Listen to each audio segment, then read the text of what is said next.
Salut à tous, c'est Bob, j'espère que vous allez bien. Aujourd'hui on se retrouve pour clôturer la série de preview de la saison 2021 de Formule 1. Aujourd'hui on va parler des meilleurs, donc de Red Bull et de Mercedes. Aujourd'hui aussi on pourra terminer le classement constructeur, en tout cas mes prédictions pour la saison 2021.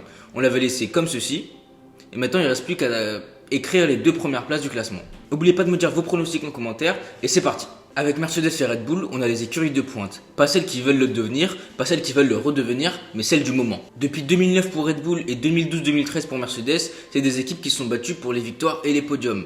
Et c'est aussi les deux dernières équipes à avoir eu des suprématies sur la Formule 1. Red Bull de 2010 à 2013 a gagné tous les titres, donc constructeur et pilote. Et depuis 2014, c'est Mercedes qui gagne tous les doublés. Et encore, Mercedes, c'est pas fini. Donc le titre et les victoires en 2021, ça va sûrement jouer entre Red Bull et Mercedes. Et d'ailleurs, en 2020, tous les résultats fous et inattendus, ils sont arrivés parce que les pilotes Red Bull et Mercedes, ils étaient out. Et d'ailleurs, c'est pour ça qu'il y avait plus de moments fous et inattendus en 2020. Parce qu'en 2020, pour avoir des moments comme ça, comme la victoire de Gasly ou de Perez, il fallait 2 ou 3 pilotes soient hors course. Donc Verstappen, Hamilton et Bottas. Alors qu'en 2019, les Ferrari aussi étaient au top. Donc il fallait vraiment que 4 ou 5 pilotes soient hors course. C'est ce qui est arrivé au Brésil en 2019. Donc les deux Ferrari étaient out, Bottas était out et Albon était out. Donc vraiment, la voie était ouverte. Donc voilà, en 2021, c'est très probable qu'on ait des résultats fous comme en 2020, même si les équipes derrière sont bien plus compétitives qu'avant. Enfin bref, aujourd'hui, on va s'attarder sur ce qui peut se passer pour ces deux écuries en 2021 et même après. On va voir lequel des pilotes va devancer l'autre dans les face-à-face les plus importants. Bon allez, c'est parti et on commence par Red Bull.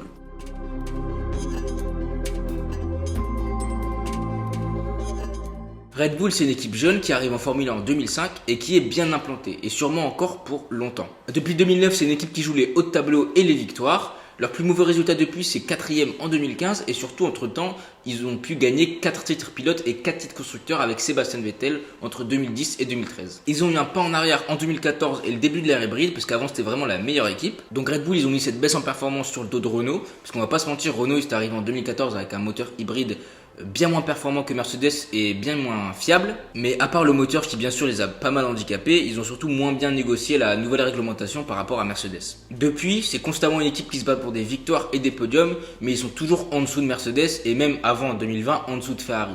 Donc ils ont pas encore réussi à rattraper leur retard. Côté management, c'est très stable avec Christian Horner et Helmut Marko qui gèrent l'équipe depuis 2005 et Adrian Newey en tant que directeur technique depuis 2006. Côté pilote, c'est aussi une équipe qui a toujours été très stable. En témoignent les 5 ans qu'ils ont passé avec Vettel et Weber. Et quand Weber part, il le remplace par Ricciardo en 2014. Et quand Vettel part chez Ferrari, il le remplace par Kvyat. Et là, c'est là où les problèmes commencent. En 2016, Kvyat déçoit et est remplacé par Verstappen qui a seulement 17 ans.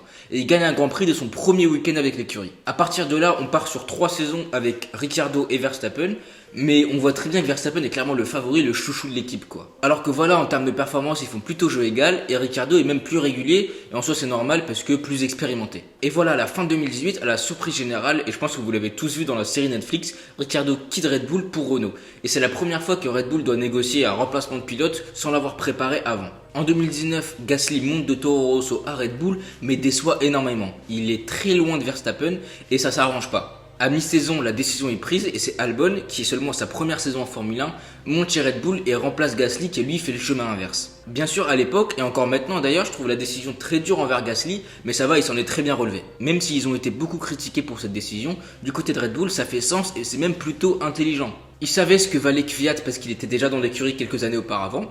Ils ont testé Gasly sur une demi-saison et maintenant ils voulaient voir ce que valait Albon. Finalement, on va pas se mentir, sur la demi-saison en 2019, Albon il a été plutôt convaincant, il a été incisif et il a fait les dépassements que Gasly ne savait pas faire et du coup il a été logiquement maintenu pour 2020. Donc voilà, on arrive en 2020 avec un duo Verstappen et Albon et Verstappen est le numéro 1 dans tous les sens du terme, que ce soit en performance ou il est privilégié par exemple par rapport à Albon, enfin c'est totalement normal quoi. Avant de voir comment était leur saison 2020, on va faire un petit point sur le côté moteur. Comme j'ai dit, Red Bull était avec Renault jusqu'en 2018. Mais faute de performance et d'entente entre les deux équipes, ils se sont séparés. Mais en plus de ça, pour être meilleur et atteindre le top, Red Bull pensait ou estimait qu'ils avaient besoin d'un fournisseur moteur dédié, uniquement à Red Bull. Donc depuis 2019, Red Bull s'est allié à Honda. C'est une collaboration plutôt victorieuse.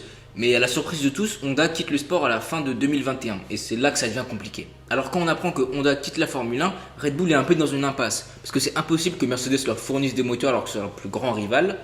C'est très peu probable que Ferrari veuille leur fournir des moteurs et on voyait pas comment Red Bull pouvait revenir chez Renault vu comment la collaboration s'est terminée. La solution qu'ils ont trouvée avec Honda, c'est de racheter et de reprendre le moteur. Donc du coup, Red Bull devient motoriste. Le problème, c'est qu'ils ont absolument zéro compétence dans le domaine.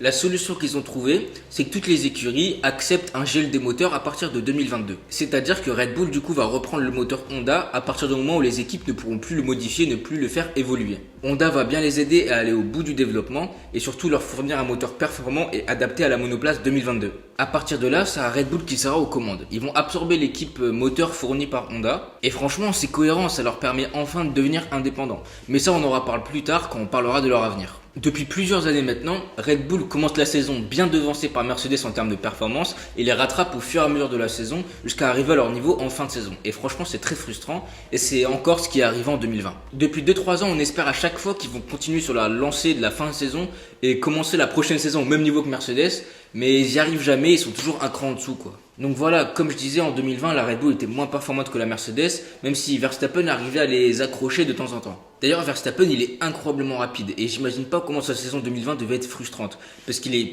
carrément plus rapide que le reste du peloton, mais pour attraper les Mercedes, c'est quasi impossible quoi. Donc il a presque toujours fait ses courses troisième tout seul. Ce qui n'a pas aidé Red Bull à aller chercher les Mercedes, c'est que le fait qu'Albon était complètement largué en termes de performance comparé à Verstappen. Il était complètement derrière lui, que ce soit en qualif ou en course, et franchement ça faisait peine à voir quoi. Il était jamais où il fallait, jamais où on lui demandait d'être, c'est-à-dire juste derrière Verstappen, l'épauler et mettre la pression sur les Mercedes. En soi, c'était sûrement comme ça en 2019, mais en 2020, le peloton derrière s'est considérablement rapproché de Red Bull. Et donc, quand on est à 4-5 dixièmes de Verstappen en 2019, c'était 6ème sur la grille, alors que quand on est à 5-6 dixièmes de Verstappen en 2020, c'était 12ème quoi, en sortant en Q2. En plus, en course, à part quelques exceptions, je me rappelle du Mugello par exemple, il était complètement perdu, il était à la traîne, il faisait beaucoup d'erreurs, il était bloqué derrière des voitures qui étaient censées être beaucoup moins rapides quoi. Tout ça a fait que Red Bull a voulu le remplacer parce qu'ils estimaient que c'était pas le bon numéro 2, le bon lieutenant pour Verstappen, et franchement on peut pas leur en vouloir quoi. Après bien sûr c'était seulement sa deuxième saison en Formule 1, je trouve toujours pas judicieux de l'avoir propulsé dans la top team à sa saison de rookie, mais c'est ça la Formule 1, c'est dur, il a eu sa chance, il a pas réussi. Et malheureusement pour lui, comparé à Gasly, il n'aura pas de seconde chance parce qu'en 2021, il n'a pas de baquet. Pour le remplacer, Red Bull avait plusieurs options. Tout d'abord, c'est faire comme d'habitude et faire monter un pilote de Toro Rosso. Sauf qu'en 2019, Gasly a été rétrogradé et en 2016, c'est Kvyat qui a été rétrogradé. Donc c'était impossible de les faire remonter. Tsunoda, c'était logiquement impossible. Et du coup, pour la première fois depuis 2007 et Mark Webber, Red Bull va chercher un pilote hors de sa filière. Du coup, deux options s'offraient à eux. D'abord Hülkenberg, qui avait pas de baquet en 2020, mais qui a été plutôt impressionnant à ses 2 piges, même 3, mais il n'a pas participé à la course chez Racing Point. Et de l'autre côté, Sergio Perez, qui lui s'était fait jeter de Racing Point et du coup n'avait pas de baquet pour 2021. Personnellement, j'aurais choisi Hülkenberg, mais je suis un peu biaisé parce que j'aime bien le pilote. Et du coup, c'est Sergio Perez qui a été choisi, et ce pour plusieurs raisons. D'abord, la performance. Il a prouvé qu'il était très rapide et qu'il pouvait aller chercher des podiums et même une victoire. Et sa saison 2020 a vraiment beaucoup impressionné. Il n'a jamais été dans une top team, mais il a montré qu'il en avait les moyens et les capacités. Bon, il était chez McLaren en 2013, mais en 2013, McLaren, c'était pas une top team. Alors que de l'autre côté, Hülkenberg, il a jamais eu de podium. Et juste question de logique, question de cohérence, on peut pas laisser passer un vainqueur de Grand Prix comme ça alors qu'il est disponible. Sergio Perez aussi, il ramène pas mal de sponsors et une entrée de cash non négligeable pour Red Bull, qui a perdu son sponsor titre Aston Martin et qui maintenant va devoir investir fortement dans son usine moteur. En 2021, le line-up de Red Bull, c'est Verstappen et Perez. Bien sûr, Verstappen sera beaucoup plus rapide et est le numéro 1, mais de toute façon, on ne demande pas à Perez de battre Verstappen, ce qui est d'ailleurs quasiment impossible maintenant. Ce qui est demandé à Perez, c'est de faire ce que Gasly et Albon n'ont pas su faire, c'est-à-dire être à 2-3 dixièmes de Verstappen en qualif, mais surtout en course, être juste derrière lui, pouvoir l'épauler et emmerder les Mercedes en course. Donc voilà ce que Red Bull recherche, c'est un vrai lieutenant et je suis sûr que du côté de Perez, c'est accepté. En soi, il est beaucoup plus proche de la retraite que du début de sa carrière. C'est sa première opportunité dans une top team, donc il va pas rechigner à faire les sales tâches quoi. En 2021, Red Bull veut enfin, et tout le monde veut enfin, qu'ils continuent sur leur lancée de 2020, lancée de fin de saison, et arrivent au début de saison au même niveau que Mercedes. Ils peuvent le faire, ils savent le faire, et en plus ils ont un très bon moteur avec le moteur Honda. Mais ça va être très dur déjà d'être au niveau, mais pour les battre, ça va être encore plus dur pour battre Mercedes, parce que c'est une équipe quasi parfaite, ils font jamais d'erreur. Donc voilà, pour aller les chercher sur une saison complète, faut le faire quoi. Si la voiture est au niveau, aucun doute que Verstappen va la faire monter encore plus haut et se battre pour le titre. Si c'est pareil qu'en 2020, ça va rester sûrement la deuxième force du plateau et emmerder Mercedes de temps en temps. Ça semble tellement loin la dernière fois qu'on a une bataille pour le titre pilote, même le titre constructeur d'ailleurs, alors qu'en soi c'était qu'en 2018. Mais qu'est-ce que ça ferait du bien? Surtout que là, si on a une bataille en 2021, ce sera entre les deux meilleurs pilotes de la grille, donc Verstappen et Hamilton. Le problème, et c'est pour ça que je suis pessimiste par rapport au fait que Red Bull puisse arriver au niveau de Mercedes, même si je suis sûr qu'ils ont mis tous leurs moyens, c'est que Red Bull, en fin de saison, ils arrivent au niveau de Mercedes parce qu'ils font évoluer leur monoplace tout au long de la saison. Alors que de l'autre côté, Mercedes arrête le développement très tôt et se concentre sur l'année d'après. Du coup, ils ont toujours un coup d'avance. Concernant l'avenir de l'écurie à plus long terme, alors déjà c'est sûr qu'ils sont encore en Formule 1 pendant très longtemps. Ils ont 2 écuries, un circuit et un grand prix, et maintenant ils ont même un moteur. Donc vraiment c'est des investissements non négligeables. Donc voilà, c'est quasi impossible de les voir quitter le sport dans quelques années quoi. Aucun doute qu'Adrian Newey va bien négocier les nouveaux châssis et la nouvelle monoplace 2022, et Honda travaille très dur pour leur apporter le meilleur moteur possible et les laisser dans les meilleures conditions. C'est un risque énorme de la part de Red Bull de prendre en main le moteur, mais ils ont jugé que ça en valait le coup, et franchement si ça paiera beaucoup. En plus, il faudra l'adapter aux nouveaux biocarburants qui vont bientôt rentrer en Formule 1. Et du coup, Red Bull, ils vont devoir investir massivement dans leur infrastructure, le personnel, pour devenir un motoriste compétent quoi. C'est quasi sûr que leur partie de budget qui est au-dessus du budget capé maintenant, elle va passer dans le budget moteur quoi. Ils ont quelques années sous moteur gelé avant la prochaine génération de moteurs pour apprendre le métier, ça devrait être 2025-2026. On ne sait pas encore ce sera quoi comme moteur, mais dans tous les cas ce sera moins compliqué, moins complexe que des V6 turbo hybrides. Les conditions pour la prochaine génération de moteurs, c'est d'abord des moteurs cohérents par rapport au monde automobile et la technologie, du carburant durable comme les biocarburants qui vont bientôt arriver en Formule 1, des moteurs puissants et émotifs, donc comme le son, par rapport au son qu'on n'apprécie pas trop des V6 turbo hybrides, des moteurs moins coûteux, parce que les moteurs actuels, selon des estimations, ont coûté 2,4 milliards de dollars à concevoir, et du coup ça rejoint le point suivant qui est d'attirer de nouveaux motoristes. Pour l'instant on en a 4 en Formule 1, et avoir des moteurs plus cohérents, moins chers, moins complexes, ça devrait attirer d'autres motoristes. On sait qu'avant dans les années 2000 avec Cosworth, etc., c'est impossible que Cosworth fasse un V6 turbo hybride. Donc en 2025, quand il faudra changer de moteur, Red Bull pourra soit continuer en tant que motoriste s'ils ont les compétences et qu'ils jugent qu'ils en ont les moyens, soit, étant donné que la réglementation devra attirer de nouveaux motoristes, avoir un nouveau partenaire. En tout cas, ils seront sûrement plus une écurie cliente, et franchement c'est impensable pour eux maintenant de redevenir une écurie cliente, surtout pour garder un pilote comme Verstappen. Donc voilà, assez parlé de Red Bull maintenant, dites-moi ce que vous en pensez en commentaire, et maintenant on passe à Mercedes, les boss du game.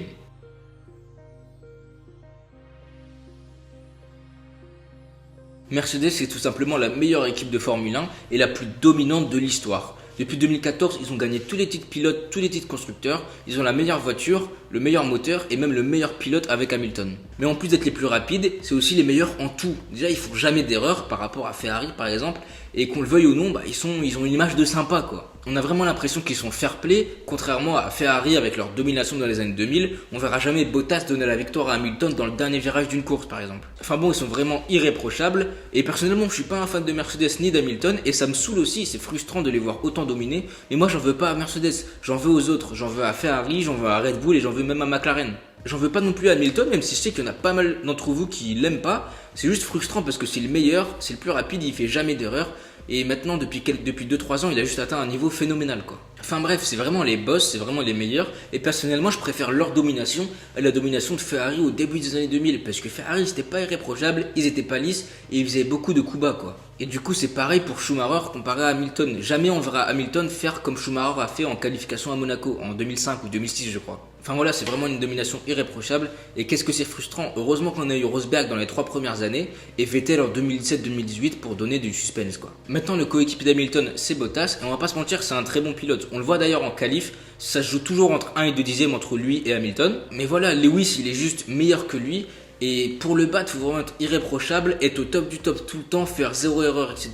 Et encore. En 2020, Mercedes, ils ont été ultra dominants, meilleurs que jamais même je dirais. Et en plus, ils se reposent pas sur leur laurier parce qu'ils innovent encore et encore. On l'a vu au début d'année avec le DAS. Ils ont raté que 2 pole positions, donc Verstappen à Abu Dhabi et Lance Stroll en Turquie quand il pleuvait. Ils ont raté que 4 victoires, une de Gasly, une de Perez et 2 de Verstappen. Après voilà, en 2020 c'est pas mal accentué par le fait que Ferrari était complètement absent, alors qu'en 2019 ils leur ont trusté beaucoup de pole positions, alors que Verstappen était tout seul pour essayer d'aller battre les Mercedes. Bref, tout ça pour dire que tout a l'air d'aller pour le mieux pour l'écurie. Au milieu de saison, ils ont confirmé Bottas pour 2021, et même si ça a pris du temps, Hamilton il a prolongé pour l'équipe. On repart sur le même line-up depuis 2017.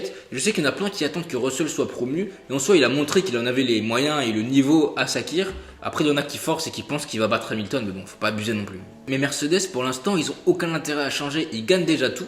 Bottas il pose pas de problème et il est pas limité, il peut aller battre Hamilton. Donc je vois pas de raison de changer en fait. C'est un gros risque, ils ont beaucoup plus à perdre en faisant monter Russell, même si j'adorerais qu'ils le fassent monter. Mais après, maintenant, ils prennent le risque de le perdre vu qu'ils le laissent indéfiniment à Williams. Mais voilà, du point de vue de Mercedes, c'est totalement logique.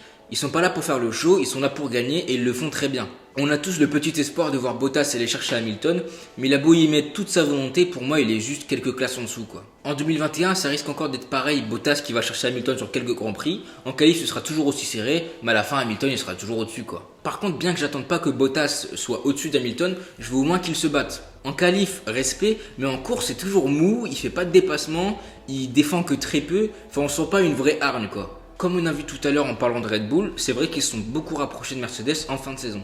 Mais c'est comme j'ai dit, c'est pas parce que Mercedes s'est endormi, c'est parce qu'au milieu de saison, ils ont arrêté de développer leur monoplace 2020 pour se concentrer sur celle de 2021. Comme ça, très tôt dans la saison 2021, ils pourront arrêter de travailler sur leur monoplace et se concentrer à 100% sur la monoplace 2022 et comme ça, ils gardent leur avance. Pour leur avenir, bien sûr, ils vont pas négliger 2021 parce qu'ils sont très professionnels, très compétents, mais ils vont se focaliser à fond sur 2022. Je sais que beaucoup attendent, et même moi, que les rapports de force soient bien bouleversés avec la révolution de 2022, mais je vois pas comment Mercedes ne pourrait plus être au top. Je vois pas comment cette équipe pourrait s'écrouler et mal négocier la transition quoi. Et si ça se passe bien et qu'ils ont une monoplace pouvant se battre pour le titre, je vois difficilement Hamilton ne pas prolonger et ne pas rester dans l'écurie. En parlant de leur avenir, depuis 1 ou 2 ans, on voit l'investissement de Daimler, du coup la maison mère de Mercedes, franchement baisser dans l'écurie. Donc maintenant l'écurie, il y a un tiers des parts qui appartient à Daimler, un tiers qui appartient à Toto Wolff et un tiers qui appartient à Ineos, le sponsor rouge de l'écurie. On a aussi entendu parler l'année dernière d'un retrait de Mercedes en Formule 1. Ce serait très dommageable, mais franchement très possible. Donc Daimler, s'il se retire, c'est très possible, très probable que comme en cyclisme, Ineos reprenne l'équipe. Ou alors que Mercedes reste, mais que pour le nom. Du coup, Daimler ne fait aucun investissement, mais il y a quand même le nom Mercedes. Donc être performant et être victorieux sur une scène comme la Formule 1 sans débourser 1 euro, ce serait quand même très intelligent. Mais je vois quand même plusieurs raisons pour lesquelles Mercedes pourrait quitter le sport d'ici quelques années. Déjà, la marque Mercedes devient 100% électrique. Il n'y a plus aucun développement qui est fait vers les moteurs atmosphériques. Et d'ici une dizaine d'années, ils veulent commercialiser que des voitures électriques. Donc rester en Formule 1, où la technologie c'est l'hybride, alors qu'ils sont lancés en 2020 en Formule électrique, en Formule E, c'est pas très compatible, pas très logique quoi. Si les nouveaux moteurs en 2025 ne sont pas intéressants pour Mercedes et ça reste sur une technologie obsolète comme l'hybride, parce que oui, on va pas se mentir, en 2021, l'hybride ça a rien d'innovant, je vois pas pourquoi Mercedes investirait encore en Formule 1 alors qu'être en Formule E, ça a tout son sens vu le chemin qu'ils prennent. J'espère quand même qu'ils vont trouver un intérêt en Formule 1 parce que voilà, c'est le top du sport automobile et c'est censé être le top de l'automobile aussi, les avant-gardistes de l'automobile. Pour l'instant, ça l'est pas vraiment. Ce qui est sûr, de toute façon, c'est l'écurie de Brackley, donc que ce soit sur le monde Mercedes ou pas, elle va rester en Formule 1. Allez, maintenant on passe au pronostic. Alors on va commencer par Red Bull et comme en 2020, je les vois terminer deuxième. Je pense quand même qu'ils seront plus proches de Mercedes, surtout avec un pilote comme Perez qui devrait faire un meilleur travail qu'Albon. Mais si la voiture répond présent, aucun doute que Verstappen sera là pour saisir les opportunités et se battre pour le titre. Mais en regardant d'un point de vue global, ils sont juste un cran en dessous quoi. Je m'attends à ce qu'ils embêtent plus Mercedes, mais j'ai beau retourner le problème dans tous les sens, je vois pas comment ils pourraient les rattraper. Verstappen va battre Perez et même pour moi battre Bottas en termes de points. Mais ce que le monde de la F1 attend, c'est un duel Verstappen-Hamilton. Donc voilà, aucune surprise, c'est bien sûr Mercedes, pour moi les champions du monde 2021. Et Hamilton qui, comme j'ai dit, va battre Bottas, le champion du monde pilote. Il le mérite, c'est le meilleur. L'équipe aussi, il le mérite, c'est les meilleurs. Voilà. Hamilton souvent critiqué parce qu'il a la meilleure voiture, mais personnellement, j'ai jamais vu un champion du monde qui a une voiture moyenne. D'ailleurs, souvent, les gens qui disent ça, leur idole, c'est Schumacher. Et Schumacher, il a jamais eu un taudis, quoi. C'est pas de sa faute, ni celle de Mercedes, si les autres, ils arrivent pas à être au niveau. On a devant nous sûrement le meilleur pilote de l'histoire de la Formule 1. Irréprochable, rapide, engagé, et souvent, il se fait critiquer pour ça. Bon, on va pas se mentir, ça a peut-être un rapport avec sa pigmentation. Enfin bref, Mercedes, 8 fois champion du monde constructeur consécutif. Et Hamilton, 8 fois champion du monde des pilotes et surtout recordman de tout. Ils ont la meilleure voiture, meilleur moteur, meilleure équipe, meilleur pilote. Donc voilà, on arrive à la fin de la vidéo, mais surtout la fin de la série de preview qui a duré 4 vidéos. Merci à tous d'avoir regardé, cette série elle m'a pris du temps. Je sais que j'ai pris un peu de temps entre chaque vidéo. Donc voilà, n'hésitez pas à vous abonner et à lâcher un like si ça vous a plu. Dites-moi en commentaire ce que vous pensez de la vidéo, vos pronostics, ce que vous pensez de la saison 2021, qui va gagner, etc. Et tant que vous y êtes, si vous avez des sujets de vidéo, des sujets que vous voulez me voir traiter en vidéo, n'hésitez pas. Bon allez, salut!